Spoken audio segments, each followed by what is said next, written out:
Welcome to the Choosing Happiness podcast with me, your host, Rüdrani, Devi, the Happiness Lady. In these conversations, we will be discussing an uncommon way to find joy in your life with weekly special guests. Did you know you could choose your happy? Won't you come and play and discover how these magical tools could work for you? Let's do this! Well, hello, all y'all out there in podcast land. Rüdrani, Devi, the Happiness Lady here with the next episode of the Choosing Happiness podcast based on this little yellow book, Choosing Happiness, an uncommon way to find joy in your life. And I am super beyond thrilled for my next guest. I'm going to mess up his name. No, I'm not. Please do. Zoulek.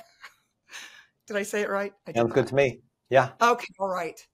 Max. So I've known of Max for a long time and I've seen him in classes and he's so brilliant. He is a certified facilitator of access consciousness.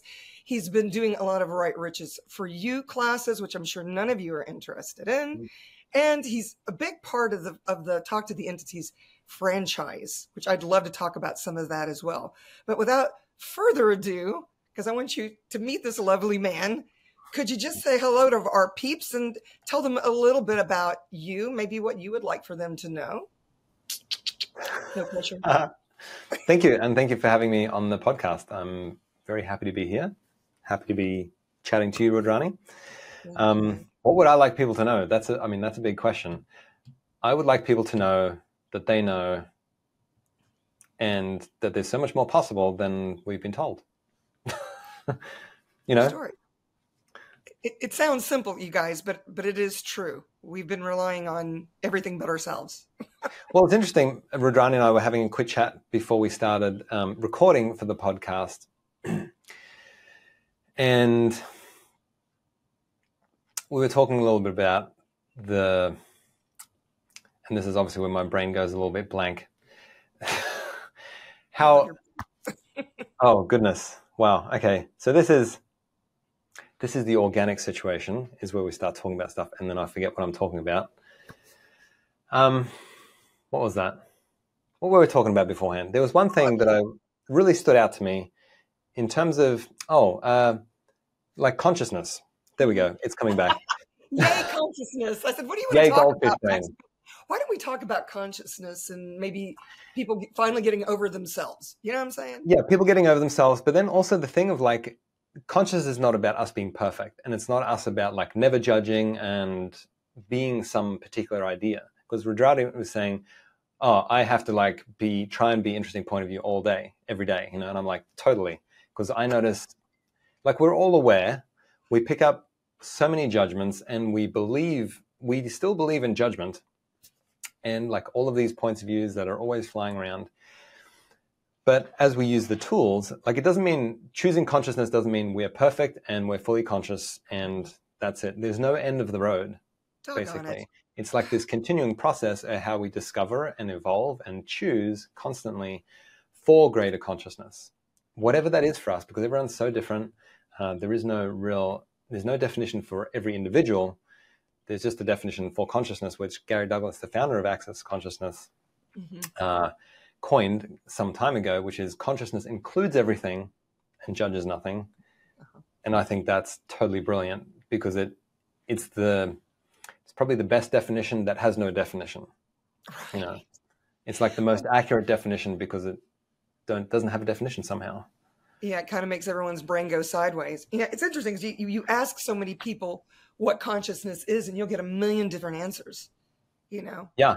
A lot of people believe that consciousness is just being awake. And y'all, what I mean by that is you're not sleeping, like, you know, like you're awake. And that's not well, in my interesting point of view, that's an interesting point of view, isn't it? So here we go. Yeah. And then what is that? I mean, when I first heard those words, I was like, but judgment, isn't our whole world based on judgment? Isn't that what we've been impaled with our entire lives? Aren't we supposed to pick a side? You know? Yeah. Well, that's the thing, though. It's the people world. Like if you look at nature, judgment does not exist. There is literally no such thing as judgment. It's a total construct that only people believe in. And we also don't have to believe in it. That's the thing. Or we don't have to function by it. Like, yes, it's a concept that's interesting, and let's put it over there. And then what else is possible? Because it's not really that relevant to leading and creating every single day of our lives. But it is so rife, and we tend to think, oh, therefore it's relevant because everyone believes in it. But it's not. It's just this concept, and we have choice. Right, right. I love how you put that. When I really start to get in my head, I'm always like, okay, Rue, be a tree. Be like a tree. Because a tree doesn't go, I'm having a bad leaf day.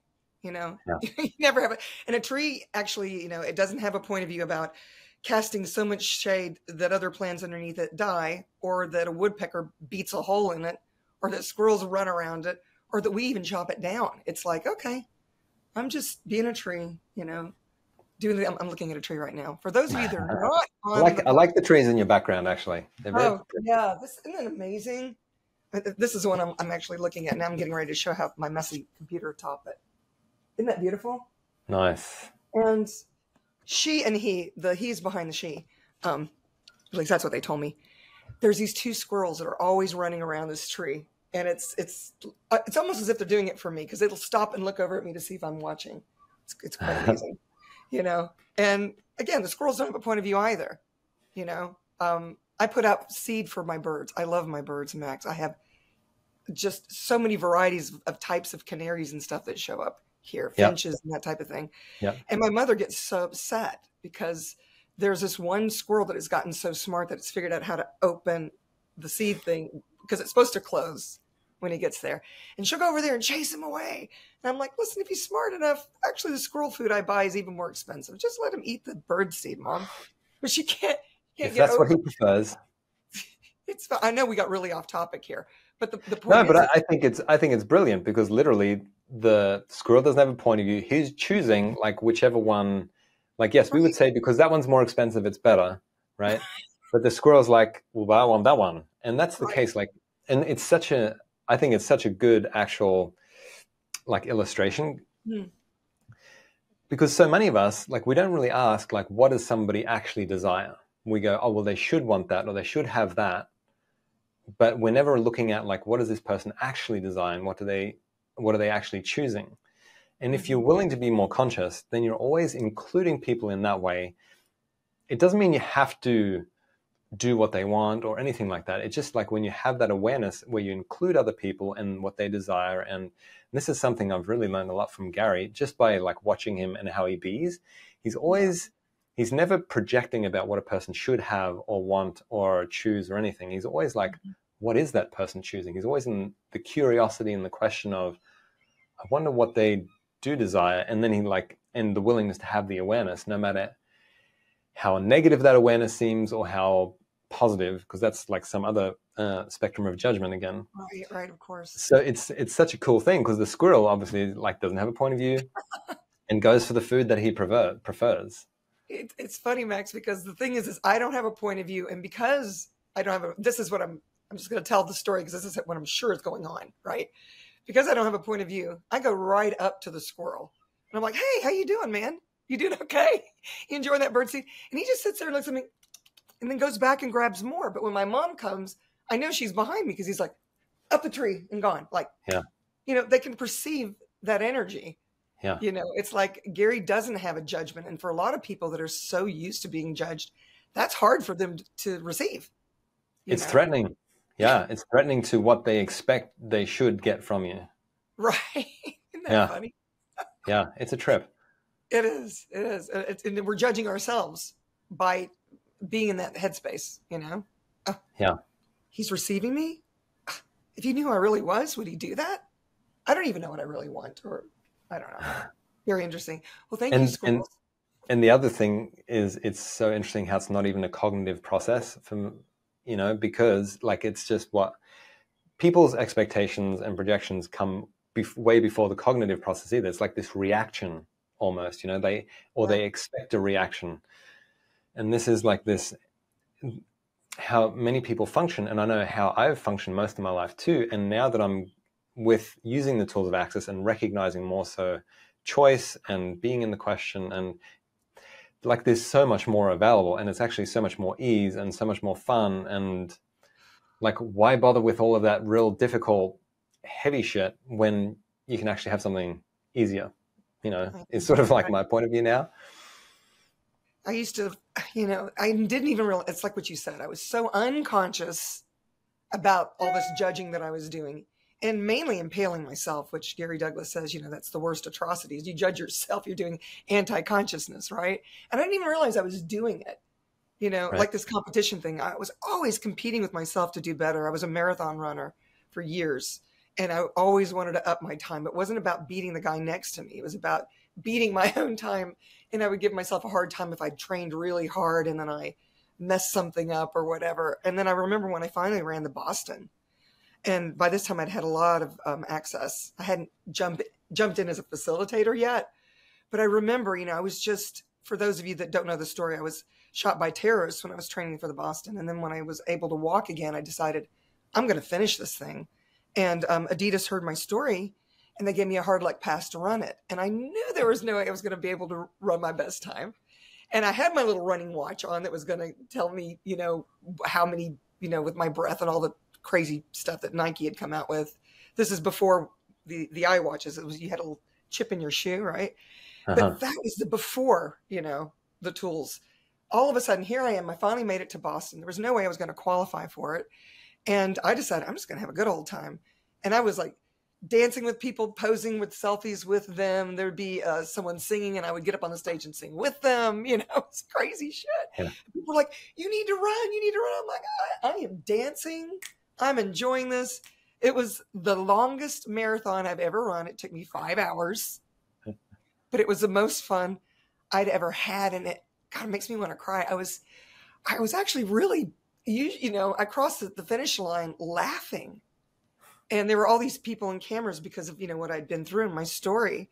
And they're like, what's going on? I said, I'm just happy to be here and not have been so hard on myself, because I think that's what all that judgment is about. We're so hard on yourself. And you guys, it's really easy to be you if you get out of your own damn way. You know what I'm saying?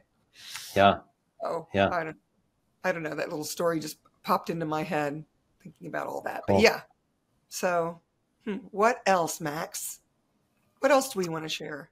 Yeah. Today? I mean, getting out of your own way, I think, is a really poignant thing, and discovering like what our way is. The question that I use every day, pretty much without fail, is like, who does this belong to? Which is one of the tools from Access Consciousness, one of the first ones that you learn, basically. Because I continue to recognize all the time, like how much stuff like goes on in my head or that I'm aware of that actually isn't mine. Right. And then I discover like how much it's not mine as well. And I don't know, give us a story. Tell me of a time when you suddenly became that aha moment where you went, oh my gosh, this isn't even mine. Wow. Whether Well, you it's knew like daily. I'm just trying to think of what might be the most interesting story. But literally,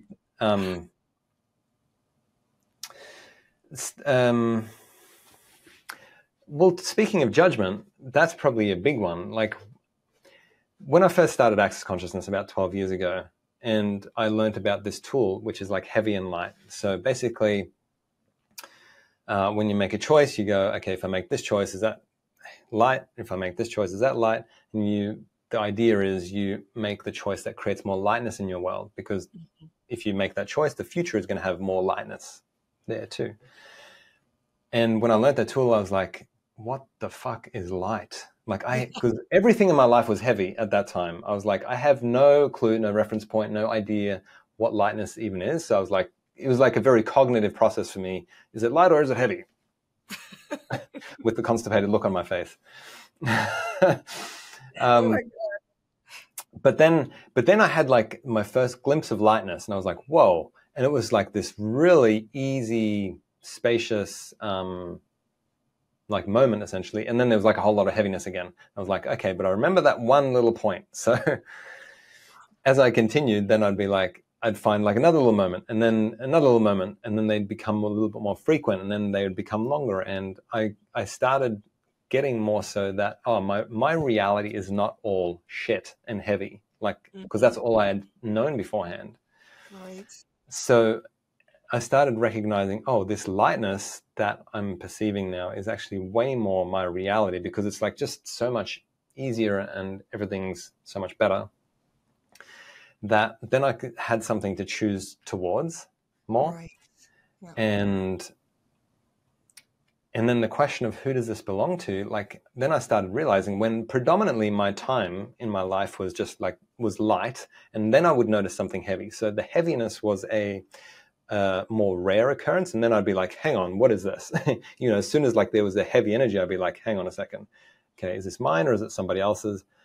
And oftentimes it would be like, there's a lightness, because that's how you know if like when you're asking a question, for me at least,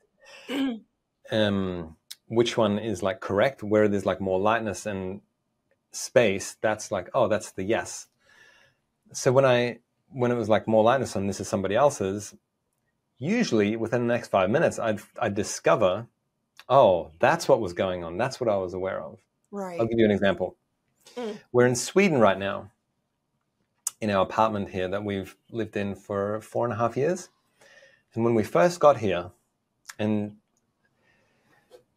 I spent like the first 3 days when we moved into the apartment, I was like so flat, and I was just like, I constantly had these thoughts of like, I don't want to be here. I like want to like kill myself, or I want to die, you know, like, and I've had those thoughts beforehand, but it wasn't like super frequent. And after the third day, I was like, what the fuck is this? Right.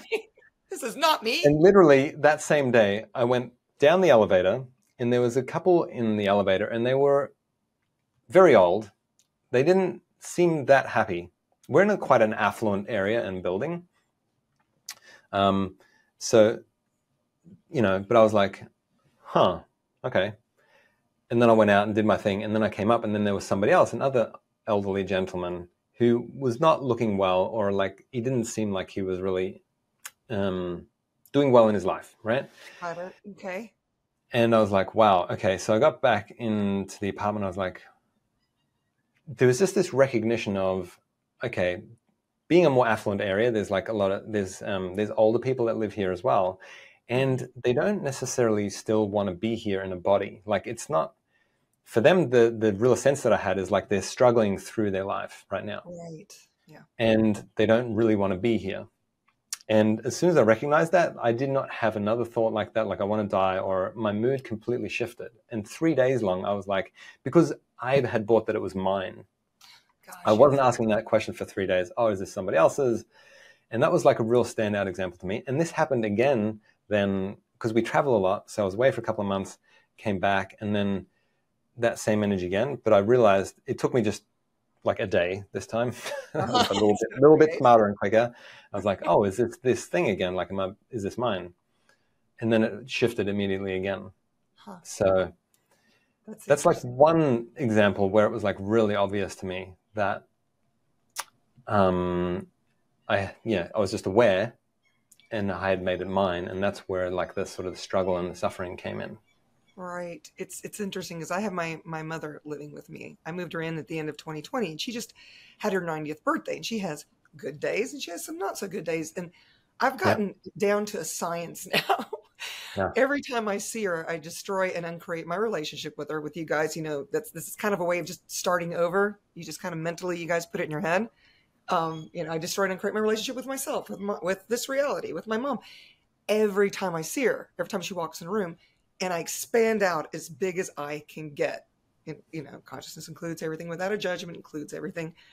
And I can immediately tell if she's going to have a bad day or a good day. And it, you know, sometimes you can tell because somebody's walking in like, you know, downtrodden, or they're laughing and, you know, they're having a good morning or whatever it is.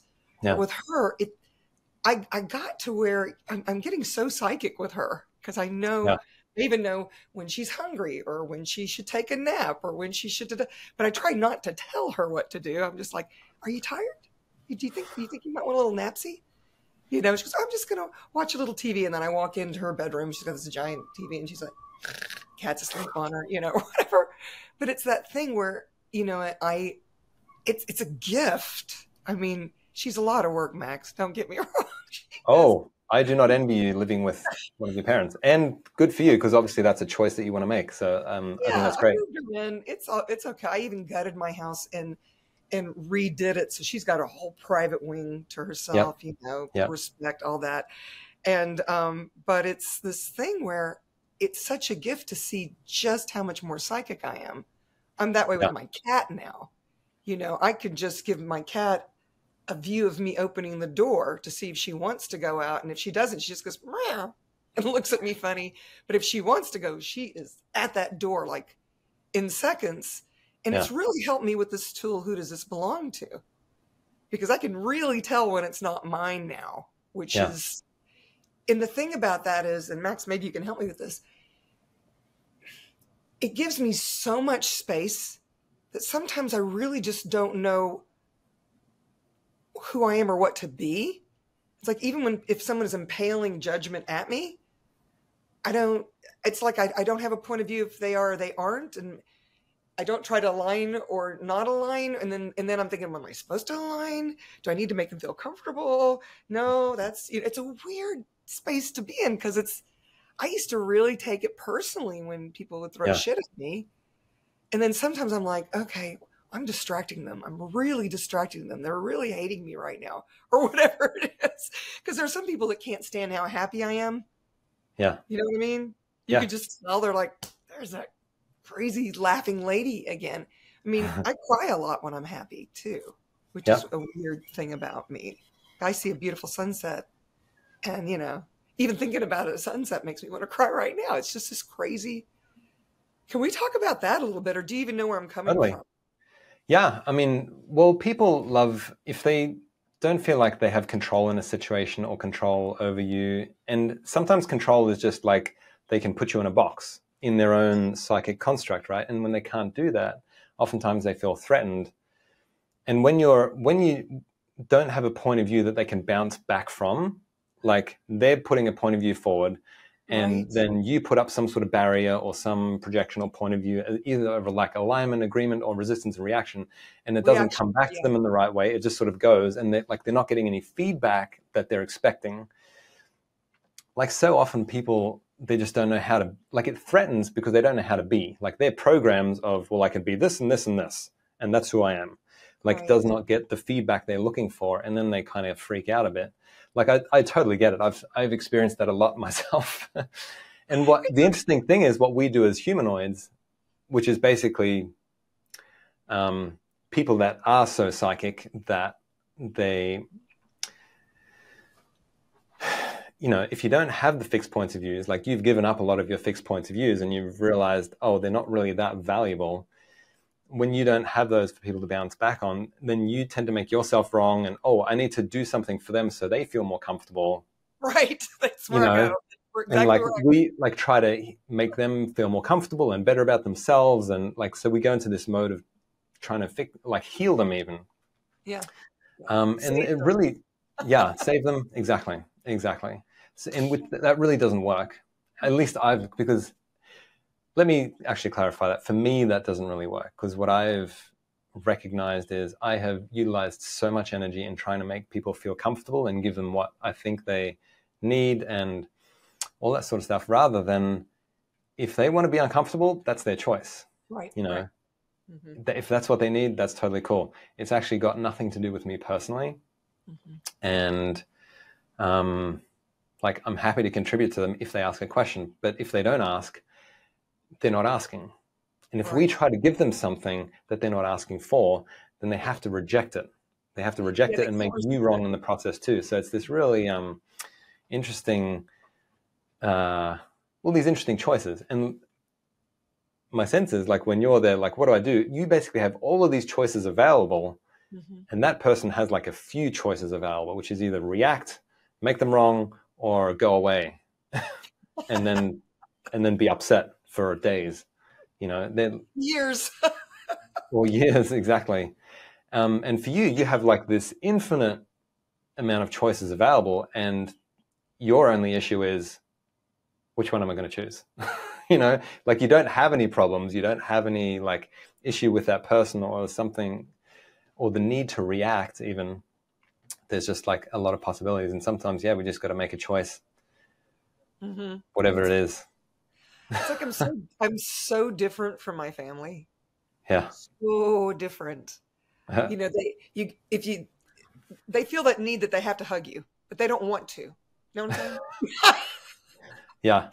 And so they're always coming to my house for all the events, you know, and I put out They're going to be uncomfortable hugging you, and they're going to be uncomfortable not hugging you, essentially. Right. They have to tell me they love me before they leave, even though they don't want to. And even if they don't, or maybe they do. I mean, who knows what love is anyway. It's the strangest thing, and it gets stranger and stranger. And so, you know, it's like my mom even. I mean, sometimes we hug and it's genuine. And sometimes when we hug, it's like, she's like, who is this thing I'm hugging? I mean, she's actually asked me. Who is this alien? Max, she actually asked me if I was from this planet. And I told her, that's very astute of you, Mom. I'm sure I'm not. I'm sure I'm not. And then like a week or so later, she goes, am I from here? And I said, I'm sure you're not. You just think you are. Yeah. She's one of those humanoids desperately seeking human, you know? I mean, that's probably how she even puts up with me to begin with. But, you know, I've got a perfect example. You know, it's like people, when you're hugging, that's, you know, could be an ultimate receiving. And, I mean, I've got to mention, you know, when I saw you in Italy, that, I mean, we had a little embrace, a little hug. It wasn't little for me, though. It was huge. It felt like one of the very rare times. You know, it's like Dane, when he gives you a hug and he doesn't have, when all the stuff is gone. And I don't know, it was like one of the most beautiful receivings I've ever had, hugging another body, Max. Because, you know, I could perceive it was like this no judgment. Not even, and my brain didn't even go to that. It was just this embrace. I was like, I see you, I feel you, whatever it is, and there's no words. You know, but how often are we actually willing to be that? You know, it is kind of scary, I guess. It's like jumping into the deep end. Yeah. In a way. Yeah. And yes, let it go. Yeah. To not be in judgment, and to like you said, receive. And receiving really is just like having it all just as it is. Right. Like, takes a lot of vulnerability.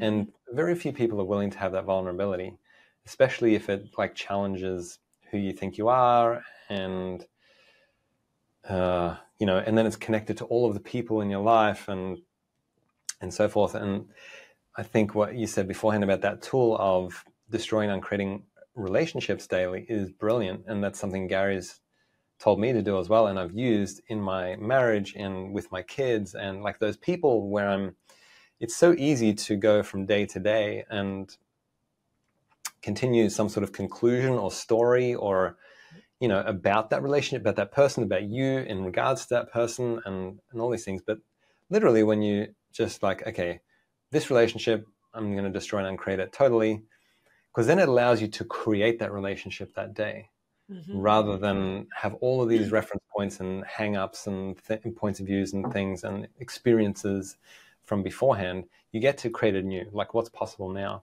Right.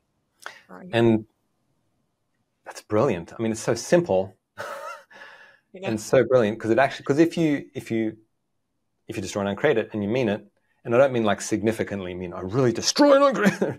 It's just literally, it's a choice, and a choice doesn't have to feel like anything. It's just like, okay, destroy and uncreate all of that choice, and then see what's possible.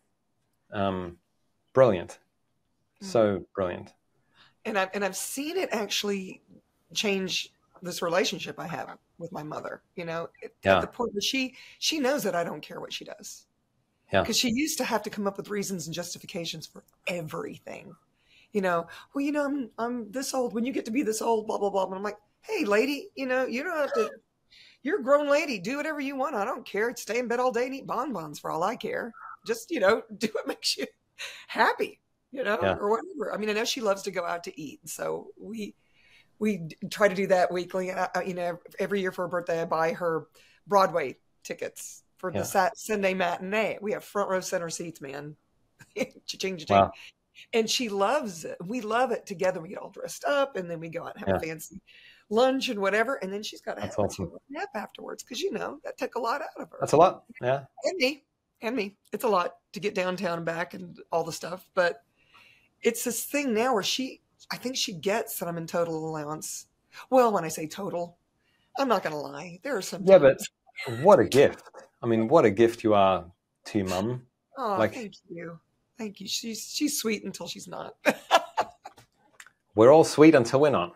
I'd say that's true of all of us. But the fact that you're willing to like have her in your house and like have that allowance for her while she's projecting at you that you should, have an issue with something that she's choosing or whatever, but you're like, cool, no, just like, what a gift. It's interesting, Max. I mean, now that you've said it, you've just given me another awareness. It's like whenever my siblings come, and I'm one of 6, she snaps back into that role, and then a lot of times makes me wrong for, not letting her do these things. She just lets me stay in bed all day or whatever it is. I'm like, yes, it's all my fault. I did, on her 90th birthday, I actually pulled together the few people that she's gotten to know here. Not real well. They're my friends, but they've reached out to her. And actually Kent Blasey and his wife were there too. We went to this burger joint and all this stuff. And she started kind of picking on me. And then somebody that was there kind of came to my defense, and she goes, "Oh, Celeste, you're just so lucky to have such a sweet daughter that does so many things for her." She goes, "Yes, but she never lets me do what I want." And I just looked at her and I went, "Really? Is that what you think?"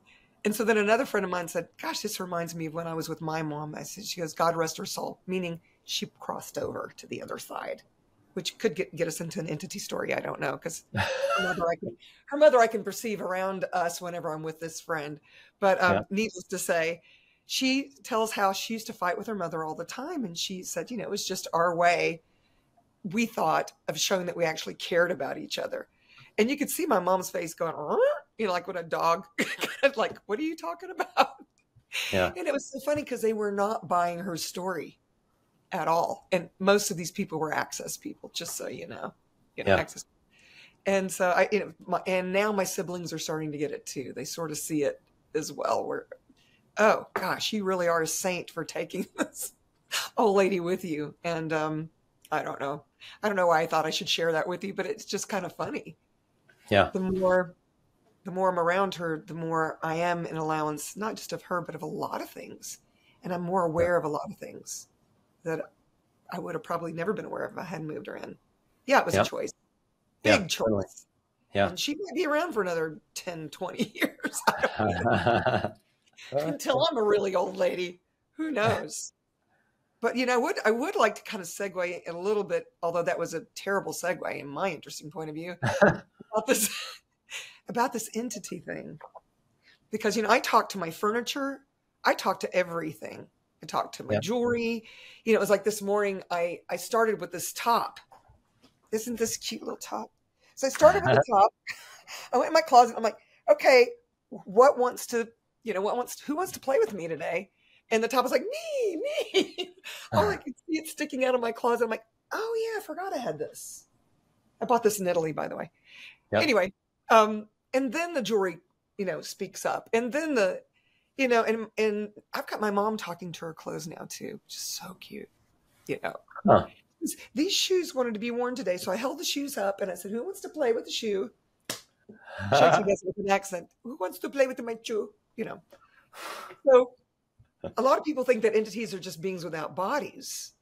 But I've noticed it was like this. I just bought a pink couch, antique couch, that was like, please save me. Get me out of here. My mother said, we do not need this pink couch. We're getting this pink couch. And it looks so good where I put it. And I moved the other furniture. And so for me, it's not just about beings without bodies. It's also about furniture. It's about food. It's about a lot of things. Can we talk a little bit about that? What would you like to say about? Well, everything has consciousness, like you're saying. And my shirt, your shirt, your shoes, your jewelry. Yes. So the entities is a huge umbrella term, and you have created entities, and then you have like naturally existing entities. For example, like you and me. This is created, right? This is a created exactly. entity.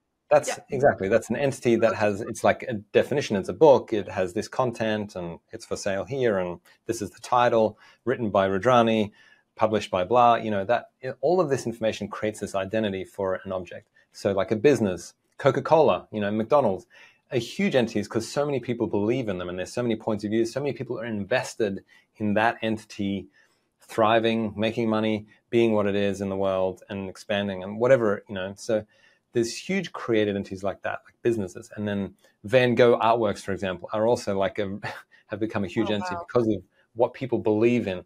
Like firstly, it's created, but then the more people invest their energy into something, which includes money, obviously, because that's like a flow of energy, the more defined or the more like that entity exists in the world.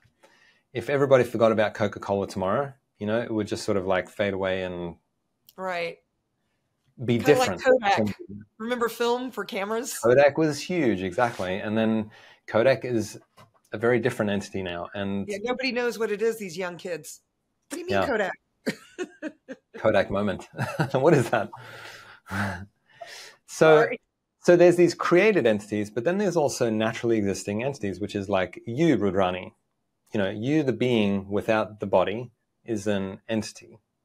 But you're not really a created entity. You're I can't really say. I can't go the why or the how we exist as beings. But just that recognition about created entities and, natural entities. And then with talked entities, what we talk about mostly is those natural entities, and a lot of what we deal with is beings that used to have people bodies like us. And then there's a huge variety and diversity amongst that field. And then there's other entities like nature beings that, really fairies live in communion with nature. Yeah, like the fairies and the elves which have a very different psychology and energetic body than like we do once we don't have our body anymore. So there's this huge kingdom of entities that exist. Demons are a part of that too. Don't I know it?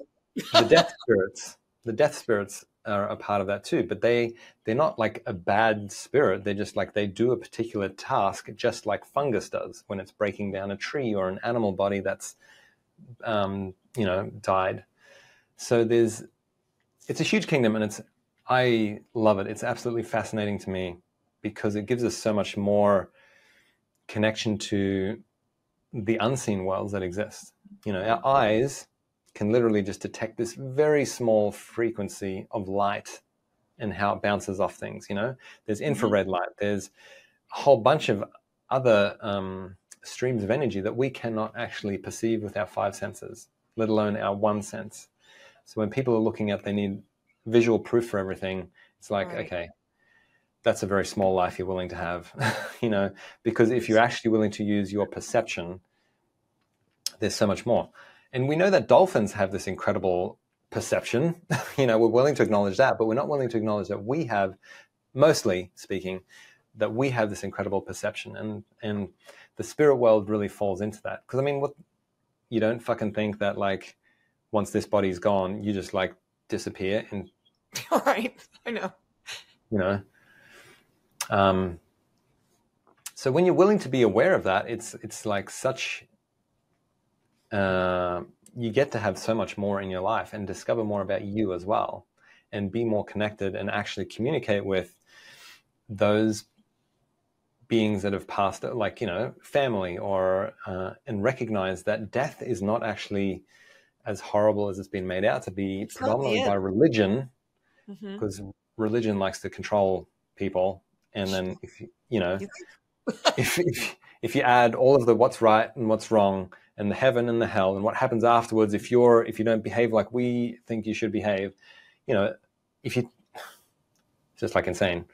But if you're willing to see beyond that, then you can't be controlled by those judgments. If you're willing to actually commune with the spirit world and be aware of it, then you can't be controlled by the thing of death and heaven and hell and so forth, because you are talking to entities and you're like, it's not as bad as they say it is. It's like, that entity still has total choice. They're not all fucked up in heaven or hell or, No, I get it. My mom has a very interesting point of view about entities because her mother and grandmother were both mediums. One of them used to do Right. automatic writing for the Pope. There's actually in the Vatican these Wow. books from my great grandmother, great grandmother, where she had written all this stuff, and she's the one that told my mother that she was going to have this prophetic child, and I had 6 children. She was like, "Where are you? When are you coming?" And then I pop into the world, and I'm like talking to things from my crib, and the glow people is what I call them, because Romper Room is a kids show in the States in the 60s and 70s where they had the glow worm, and so I called them glow people. And there were these big, tall beings that would come and visit me in my room. And I'm telling her, and she's encouraging me. And when I started hearing voices, she was encouraging me, even though everybody else said I was insane because she didn't want to, take it out of my system. So I guess it was 2011 or 2012 when Talk to the Entities got started. I can't remember now. I was a bars facilitator. It was actually before then. Was it? I was unaware until 2011. When Shannon started Talk to the Entities, it was actually more around 2008, 2009. When did the classes start, I guess is what I'm asking. No, she was doing classes earlier on then, but it was smaller by then, obviously. Okay. Well, I've taken the intro and level and not the advanced, but I've taken the regular class maybe 4 or 5 times and all those little separate classes. And what it did for me was acknowledge that I wasn't out of my mind. Yeah. That I was really hearing voices and stuff. But my mom, it's like, she's an entity magnet, but she doesn't want to deal with it. Like what you were saying. She thinks it's bad, terrible, wrong. She's finally sort of changed her mind now. Yep. She has this one entity that always rings a bell around her, and so now she goes, "Oh, that's my angel. Did you hear it?" And I'm like, "I did hear it, Mom. That's so cool." But she used to call me every time I'd go out of town. They'd be shaking the bed and all this stuff. And I'm like, "Mom, just tell them, office hours, just tell them I'll be home later, tell them that you don't want to talk to them, that you have a daughter that is willing to talk to them." And it's just this really strange thing. But you're right. I mean, there are demon entities, but, you're the one with the body, so you can take care of that. You have the capacity to, if you're willing to be you, choose it. All the things, at least in my experience. Yeah. And it's not this terrible, bad thing. Oh, I want to ask you about something, because this I don't. No. I would love to know your opinion. Anyway, I was running my mom's bars. You see the greenery behind us, and then I've got my little table over on the other side. Yep. My fur coat. There's my. Okay. So anyway, if I get really cold, I'd rather put on my cheetah than a sweater. I know, but it's so soft. Anyway, so there was one time I was running her bars, and all of a sudden, this giant bird with a wingspan, like imagine the size of that window back there. Yep. Which I know some of you can't hear it because you're listening on Spotify or whatever. But if you just imagine. There is a window back there, I verify. Okay, so all of a sudden this giant bird flies right into the window, slams into it, and the whole house shakes. Wow. A picture falls off the wall. The room was different. This is before I redid the house. Yeah. And I said, "Mom, I'm going to go check and see what's going on." I go out there. There's no bird. There's no bird. I come back in. And the whole energy of the room is different. And it's my grandmother. And she's pissed off at my mom because she's been trying to talk to her, she says, and my mom has been ignoring her and all of this stuff. And I thought, is it really her mom? Would her mom be pissed off? It was this strange thing. And my mother was shaking. She was like visibly shaking. And then, and I didn't know about the demon entity clearing at that time or anything. So I wondered if you could lean into the energy of that, and maybe you have an idea or perception of what actually took place. After that, I couldn't run her bars for like 2 years. She wouldn't even let me near her. Oh, wow. So was that entity there for you or for her? It was there for her. That I was aware of. Or do you get something different? Because I'm open. Yeah, I kind of get like it was more there for you. Oh, okay.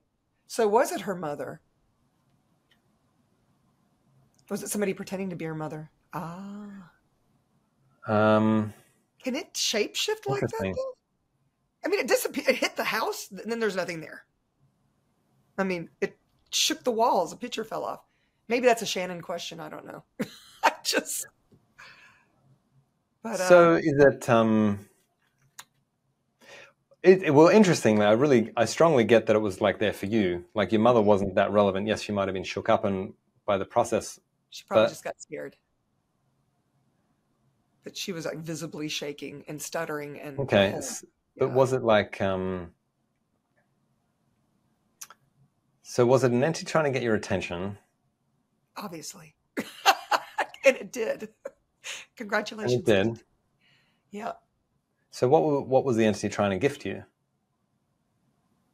Oh, wow. I don't think it was angry at all. No, I don't have that sense at all either. Like, it wasn't malicious. At that time, that's what we just, that was a reactionary reality of ours. It's well, exactly. Like, and especially if your mum's freaking out, then you're sort of like, oh, this isn't a good thing. Like, could be easy to go there. Yeah. I was grateful it was daytime. I know that's a weird thing to say, but, it's like, don't watch scary movies at night, Rue, because then you can't sleep, as a child. But anyway, yeah, it was trying to gift me something. So what was that entity gifting you? Oh, goodness gracious. And without having to define it too much, like, would you be willing to receive that now? It's this shape-shifting thing. Mm-hmm. I mean, there are days that I look at myself and I look completely different. You know what I'm saying? Yeah. Like even when I'm performing on stage, I put the wig on or whatever and a little dress and I'm this completely different personality. I mean, I can perceive now sometimes when I'm singing a song, especially of an artist that's crossed over, that I'm actually channeling them. Like Aretha Franklin, for example. Yeah. She comes to me a lot. And lately in my hot tub, Olivia Newton-John has been coming to me. And I wasn't even a big fan of her music. I was a fan of her, but, and for some reason that seems, I'm going to put it in quotes, relevant also to this conversation of this thing of being able to connect with, even if, that body of that famous person is gone, to be able to actually connect to the entity that was in that body, even if it's been several other beings. Yeah, the energy still exists, essentially. Like Elvis, for example, Elvis, for example, is like a huge energy that still exists, right? He brought something into the world. He actualized something that now exists, as did those other artists. So it's not maybe necessarily the beings, but you are like connecting with that energy and that, like what that is in the world now. Sorry. So I wonder, so what, just give me a second. My body just really acknowledged that. I don't know. I have a tendency to jerk whenever there's something that's really true for me. So if you notice that, for those of you that were watching on YouTube, I'm just saying that just shows me that I'm alive. Sometimes I jerk like that. So anyway. Cool. Yeah. So would you be willing to receive all of that power now? Oh my God, yes. Oh, that's so cool, Rue. Good job, buddy. That's so cool. Cool. Yeah. And who knows what that will look like or show up as. Yeah. It's like we don't have to define it and make it solid and real. And I'm saying this just for everybody. I know you know this. But it's like, us receiving it, that can be a process too. Like, yes, you made the choice to receive it, but then like what that is going to be and show up as is like this whole other process. Right. Whew. Well, thank you for that, whatever that was. Y'all, I just got facilitated. Yeah, that's cool. That's a really cool energy. Oh my gosh. And it actually, it's cool too how it creates so much more space and ease around that whole situation that you spoke about, like while you're running your mother's bars and the thing and the shock and this, but it's like now there's like, it's like integrated or something, that energy, whatever that was, that wasn't really received at the time, but now it's like integrated is the best way I can put it. This was maybe 10 years ago, y'all. And oh, wow. You're saying it, and my whole cavity, my whole chest feels so full. And I'm going to say this in a weird, happy, like the cells are dancing. Yeah. It's so joyful that I'm so grateful right now. I can't even begin. Cool. Whew. I didn't know what I was getting into, y'all, with this conversation. I just knew it had to happen. Wow. I mean, like, wow. Now I'm going to have to take an advanced talk to the entities class, because I evidently put this on pause, y'all. Well, I mean, the beginning classes are pretty bloody powerful now too. Like, it's really changed over the last years. Oh, I know. And the thing of, and what's coming to me now too is like, with talk to entities, what we say is like, there's 4 things you'll ever do with entities, right? It used to be 3 things. And then a couple of years ago, Shannon was like, hang on, there's something missing here. Okay. So there's clearing entities, communicating with entities, receiving. Which that entities. Was. And then the 4th one but my sense is this 4th one is actually this element of cooperating with entities, which is, it's quite different to, I was doing an introduction class last night, actually, for Talk to the Entities, and I really got it in this whole other way too.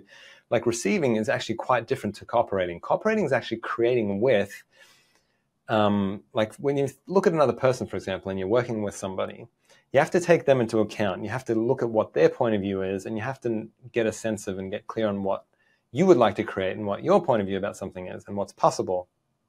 And that's like this cooperative process to create. Right. And this is something that's possible with entities as well.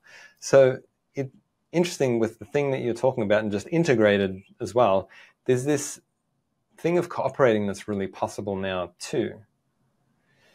Can that also, oh, I'm sorry. I feel like I just interrupted you. No. No? Yeah. Well, it's just, you said that and I'm thinking, well, isn't it the same way with businesses where you look at your business as an entity and you can cooperate with your business to create, rather than projecting of like the business should, and like have all these expectations, is you actually have to cooperate with the business to create it and to make it work. And I mean, I have no clue how that will show up for you, like that cooperating, like what that will be and what you'll choose and all of that. But it is like this incredible power to, for greatness. My gosh. This feeling in my chest is happening again while you're talking about it, because I was like, yo, all my businesses, have I been leaving you out of it? Have I been telling you what to do? But the cool thing is too, is like you call them glow beings? Yeah, the glow people. The glow people? Beings. Yeah, they were huge. I mean, like how many, the size of a room. How many entities are there in your life that actually like desire to contribute to you? Like beings of light, I would call them probably. It's like, there's no real significance about it. Right. The beings of light are there to contribute to you that you haven't been fully willing to cooperate with and receive from. Wow. Oh my goddess. You've blown apart my world, dude. You were asking for it. Yeah, I guess I will. It started with that hug, man. I was really that hug, and now we're really willing to receive so much more. So I just want to acknowledge that and thank you for that. Because cool. Oh my goddess, I'm in a completely different world now. I am a different person in the beginning of this call. I'm going to have to go back and listen to it. I'll put it on silent at night and listen to it over and over. No. It's incredible. Like there is so many beings here that desire to contribute to us, and there's so much more possible now of actually receiving, cooperating with those beings to create and actualize a future that we know is possible. It's just, I'm so happy. It's like, it's so much more possible now. Like all of the Talk to the Entity stuff, SOP,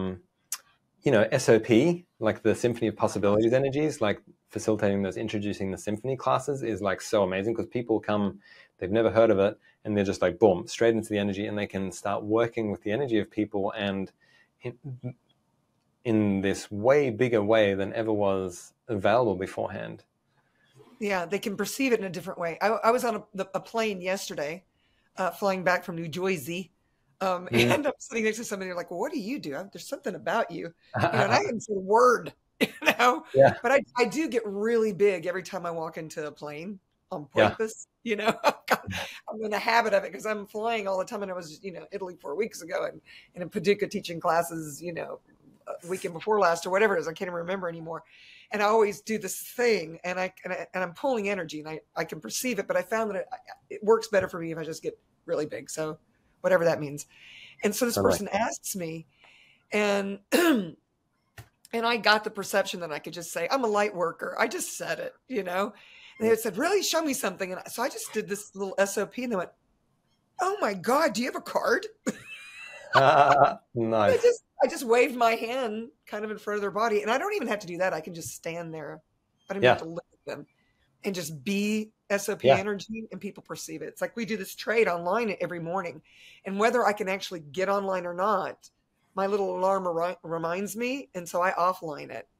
And I receive from everyone that's doing it. And we have, I think, 3 different times of the day, but there are only 2 that when I'm awake, when I'm not like laying down in my bed sleeping, that I do that. But you're right. It's Emily Russell came and did an SOP in my sunroom, and it was the same way. There were several people there that had never even heard of it.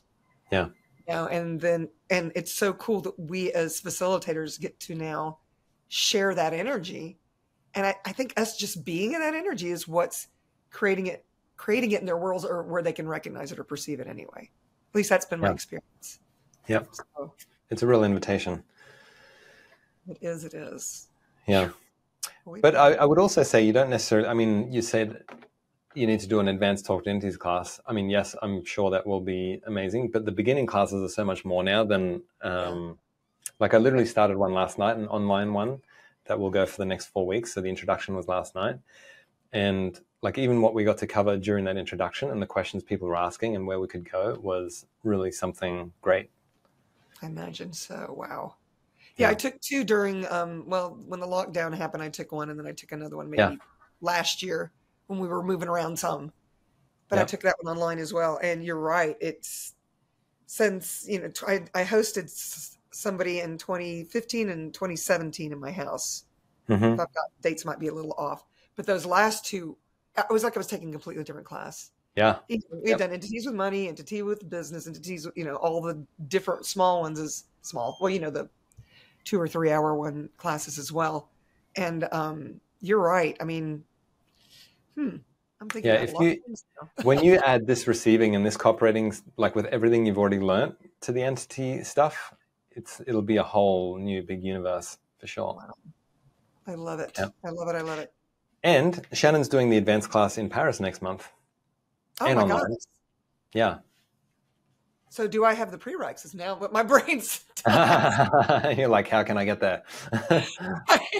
Yeah.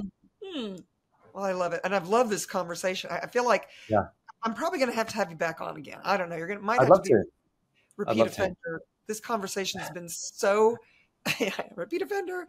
It's been so amazing. And you're such a gift. And I'm so grateful for you for agreeing to do this podcast with me. And I'm sure my guests are in love with you now, all the things. So if people wanted to find you, Max, where should they go? Where would you lead them to? So my website is Max Zoulek. So it's MAXZ, or Z for the Americas, OULEK, MAXZOULEK.com. So you'll see information, contact, classes, products, blah. And then also on the accessconsciousness.com website. As a facilitator, I have a profile there. Same way, you can contact or see the classes that are available there. Mm-hmm. Register for them there. And I'll make sure all the links are there for you also, that you can find them with absolute total ease. Absolutely. And hey, you guys, if you like this conversation, click the subscribe button so you're aware whenever these podcasts are available. Maybe you have a friend that you get this conversation could have been a contribution to, share it with them. And I read all the comments and complaints. So if you'd like to leave those down there, I am more than happy and excited to review them and answer your questions, or any and all of that, all of the above. So you're awesome. Thank you so much, Max. Thank you. You're amazeballs. I love you. That'll be better. And until next time, y'all, ciao for now. Bye. Bye. Thank you so much for choosing happiness. If you've enjoyed this podcast, please subscribe, share, and give us a like. And if you want more happy, subscribe to the Choosing Happiness membership, where you can play directly with me, Rüdrani Devi, the Happiness Lady. How does it get any better than that?